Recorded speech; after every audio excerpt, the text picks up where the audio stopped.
While many of my Part 1 videos in recent weeks have contained a planning stage of some sort for their respective exercises, most of those were just off-the-cusp musings of ideas, as opposed to scheduled, dedicated planning sessions.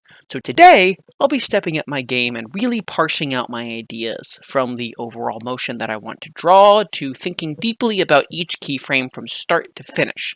This will be extra crucial because I'll be building on the idea of drawing on twos, meaning that there will be far fewer frames for my mistakes to get lost in. So, here goes something. Alright, so our exercise is to make a thinking character.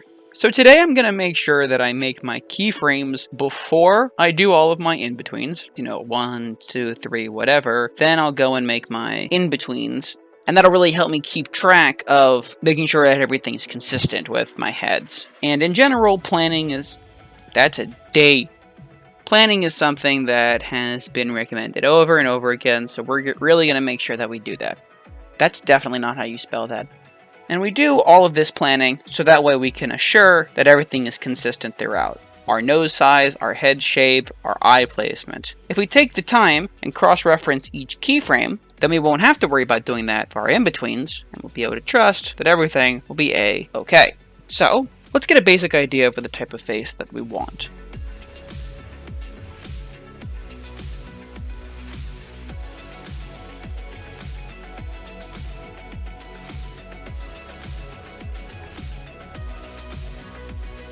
Great! Terrible head. Wonderful. Alright then. So, obviously I'm going to want to start in like a neutral mouth position. The character looking forward. And then, by the end of it, we'll have him looking up, and the mouth should have, a little bit of an accent there. But just looking up is kind of boring. So let's bring in a little bit of head tilt. So we're going to grab the cheek area here and actually push it up. So the neck's going to kind of push the head up like that. And then with the eyebrows, we want this eyebrow to be up, with this one to be in. So that gives us this swoop that we're looking for with the character's attention. And it looks like the nose is going to start forward, and then the face actually turns a little bit towards the side. And, of course, we'll actually swivel the head a bit. The nose is then going to move toward that. So that way the whole head looks like it's pushing up to, I guess, the stage right. And then, of course, our neck, a very forward neck. And then here, we'll have a bit more of the rounding of the head at this part. And because the head will be rounded, we'll be able to see the back and the sides. Then a bit more of the neck will show for sure. And it's actually at a bit of an angle, too, I'm seeing. Let's get some ears. Of course, I can do it really well on one side, but the other side is a travesty. There we go. That's the motion that we're going for. Starting in neutral and then swooping up to the right, the head turns slightly. Now, is there any sort of anticipation that we want from this? Yes, we will start with the neutral expression. Then first, the eyes turn. And then halfway through that, the mouth purses? Is that the word that I want? Scrunches? Yeah, pursed lips. And shifts over. And then we have the head tilt. And halfway through the head tilt is going to be the cheek push. Yeah, I think that gives us something to work with. We also have overlapping anticipation now. Halfway through the eye turn, the mouth purses. And then halfway through the head turn, then we have the cheek pushes up.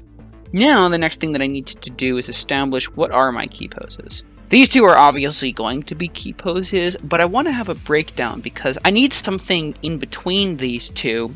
If this is keyframe 1, and this is keyframe 2, then if we look at our arrow, which is our motion, keyframe 1 starts down here, and keyframe 2 ends up here. However, if I don't have a breakdown, that's a straight line, and the character is just going to be like pushing their head up in a very mechanical way, which I don't want. I really want this swooping motion. So I need to have a breakdown here, which is over to the bottom left of what would otherwise be this straight line. See how it's over here to the left. And that'll give me the opportunity to do this curve from 1 all the way to 2, all the way to 3. And the last thing that I can confirm here is that there's no anticipation at the beginning, and there's no follow-through at the end. Because there isn't enough motion for the head to feel like it needs to wind up before you go into a think. However, now that I'm actually doing it, there is a follow through. When I turn my head, I feel my head going up and then actually settling back down. It's sort of like a sort of look. So yeah, you know what? I think I will scratch this over here. I will definitely have a follow through. So the direction that the face is facing, doesn't change. The head just settles down a little bit. So to do that, the neck gets shorter, and I guess it would be a lot easier to show that if I have shoulders that the head settles into. So the head swoops up and then settles down. Yeah, I like that. Now we have keyframe 1, keyframe 2, breakdown 1, and follow through 1. So the character swish, swish, swish, swishes, swish, swish, swish, swish. So the character's gonna swish through these and follow through to here. Alright, let's make some magic. So the next thing that I want to do is my timing chart.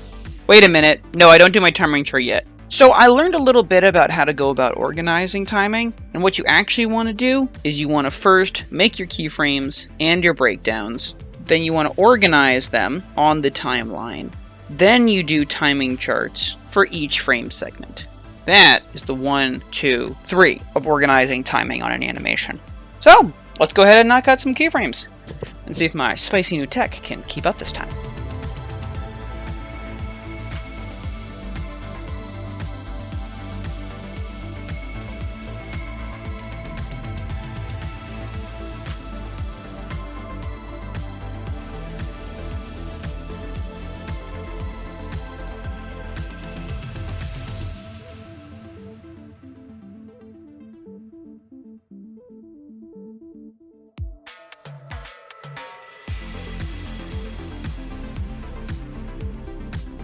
When I'm trying to figure out where I want my ellipse to be on the side of the head, I know that this mark right here and this mark up here were where my original sidelines were for the head. So now I just have to make my ellipse between those.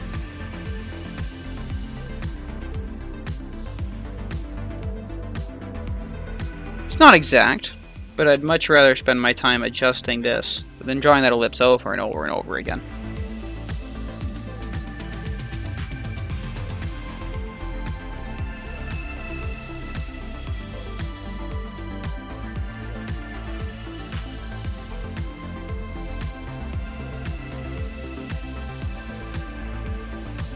So I have my first keyframe, what will become my breakdown, my second keyframe, what will become my follow through.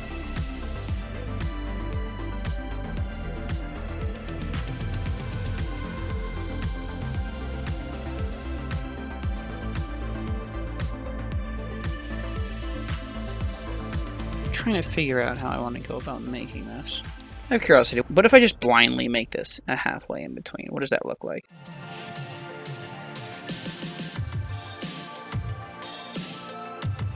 Alright, so for this I need to make an ellipse that is half as wide as this one, which I'm definitely not using my fingers to measure.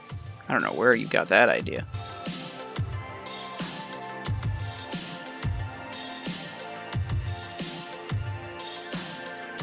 There we go. So for the ellipse, like I said before, frame 1 is here and frame 2 is here. Therefore, my breakdown needs to land here and here. So, before I go and create the face, I need to create the neck and the shoulders in my framework, so that way I can get the spacing for them. Because we remember how hard that was with the head turn anticipation, how much of a travesty that turned out to be.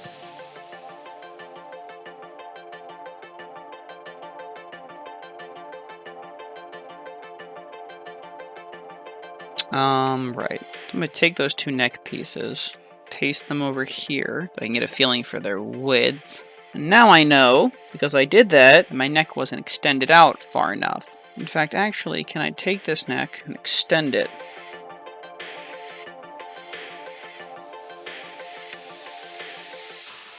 There we go. However, this is the final neck length that I want, so I want it on my second keyframe, not on my breakdown. And if I copy the neck and paste it here, I definitely want to drag it halfway high-wise, but I do not want to drag it halfway sidewise, because then that creates that line we were talking about, when really I want a curve.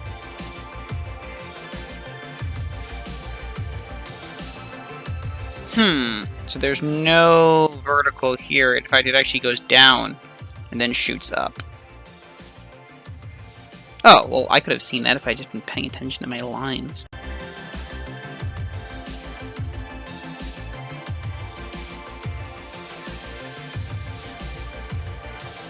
Actually, what I can do here is I don't need this frame. I can instead take this one. I don't want to scrunch it, per se. I just want to grab the head and move it down. Yeah, perfect. 1, 2, 3, 4. Oh, where'd my pen go? Oh, yeah, this happens a lot, actually. Oh, there it is. Great. Now the next step is I need to get my timing right. So if I start off with each of these being 4 frames, and let's just bring this out all the way. How does that look? I want the swish to be quicker, held for longer before dropping. Yeah, there we go. Let's hold it for a little bit longer still. Oh, that actually feels weird. Yeah, that's definitely too slow. Oh, I know what the problem is. The character needs to be looking down a bit in this last frame. It's not just that the head is coming down, but that the face actually faces forward a bit.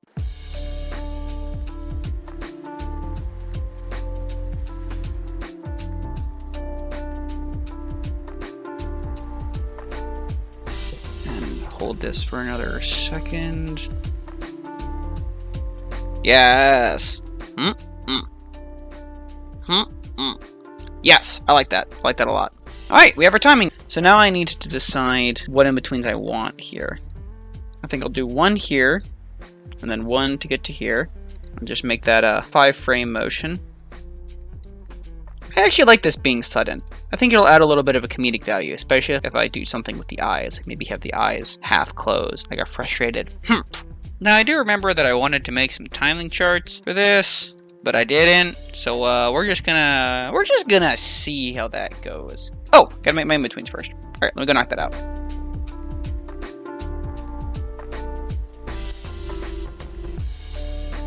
So it appears as though my forehead follows 1, 2, but then goes up here for 3. Perchance, that is why things are weird.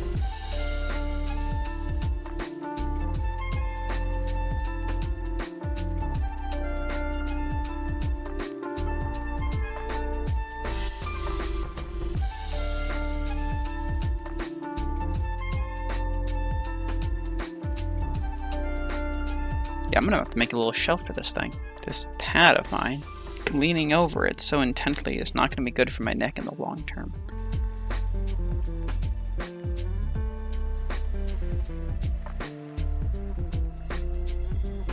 Then let's get rid of all these.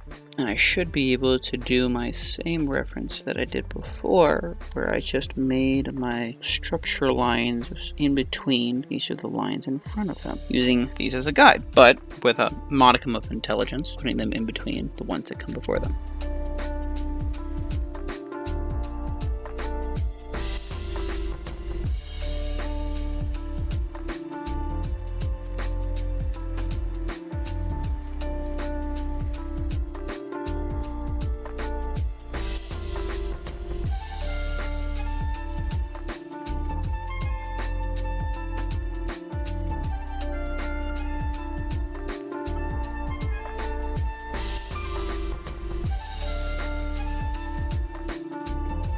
Also trying to get used to doing things in like one brush stroke, one decisive stroke.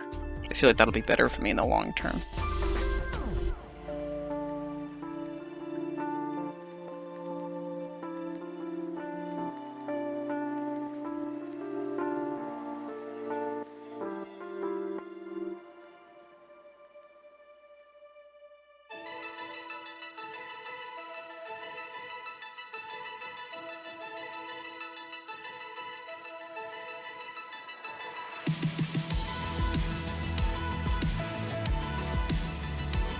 Oh, I know what the problem is. Okay, I'm gonna redo this whole frame. I know what the problem was. I forgot to actually move the head, and thus move the neck.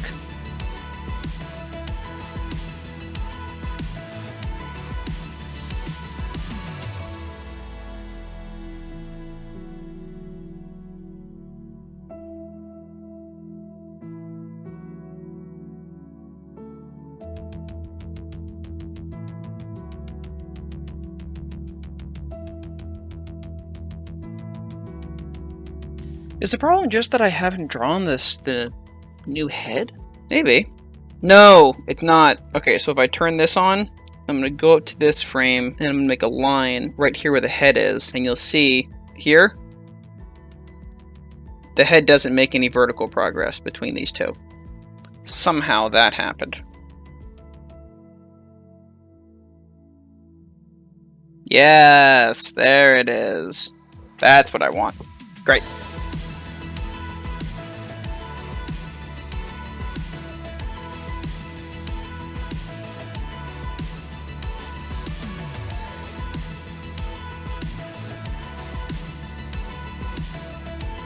Alright, cool. So now that we've solved the head situation, let's get those reference lines going, and then we can start adding in our details.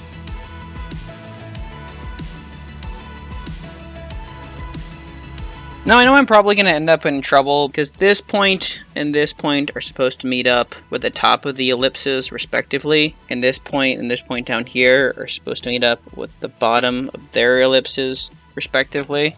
I have no idea whether or not that's going to end up being a problem. I really hope it doesn't.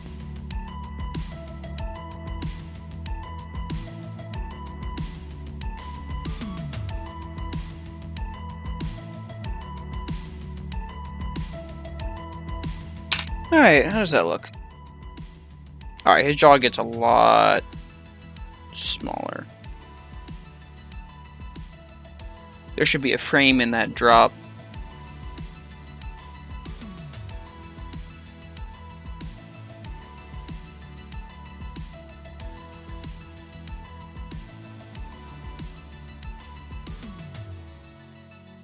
Yeah, I can work with that.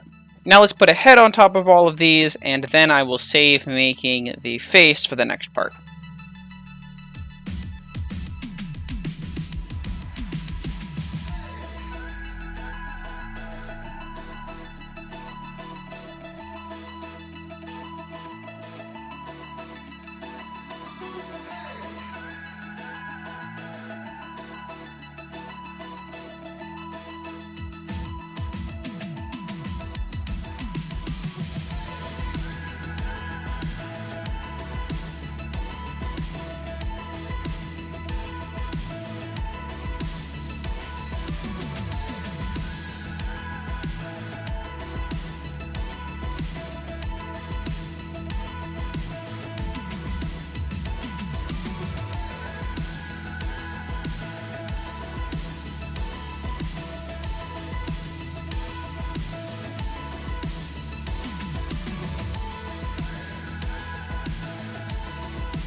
And that comes out to...